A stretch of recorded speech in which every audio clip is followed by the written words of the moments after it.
ಮೆಂತ್ಯ ಸೊಪ್ಪಿನ ಕಿಚಡಿ.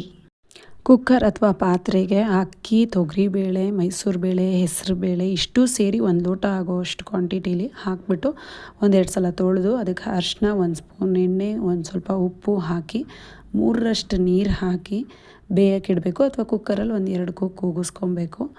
ಅದಾದಮೇಲೆ ಬಾಣಲಿಲಿ ಎಣ್ಣೆ ಬಿಸಿ ಆಗ್ತಿದ್ದಂಗೆ ಸಾಸಿವೆ, ಸ್ವಲ್ಪ ಚಕ್ಕೆ, 2 ಲವಂಗ, 1 ಸ್ಪೂನ್ ಜೀರಿಗೆ ಹಾಕಿ ಕರಿಬೇವು ಹಾಕಿ ಹುರ್ಕೊಬೇಕು. ಅದಾದಮೇಲೆ ಈರುಳ್ಳಿ ಮತ್ತು ಜಜ್ಜಿರೋ ಬೆಳ್ಳುಳ್ಳಿ ಚೆನ್ನಾಗಿ ಫ್ರೈ ಮಾಡಿ ನಂತರ 1 ಟೇಬಲ್ ಸ್ಪೂನ್ ಖಾರ ಪುಡಿ ನಮಗೆ ಖಾರಕ್ಕೆ ತಕ್ಕಂಗೆ ಹಾಕಿ ಚೆನ್ನಾಗಿ ಫ್ರೈ ಮಾಡಿ ಆಮೇಲೆ ಟೊಮೊಟೊ ಸೇರಿಸಿ ಫ್ರೈ ಆದಮೇಲೆ ಮೆಂತ್ಯ ಸೊಪ್ಪು ಸೇರಿಸಿ ಚೆನ್ನಾಗಿ ಹುರ್ಕೊಬೇಕು.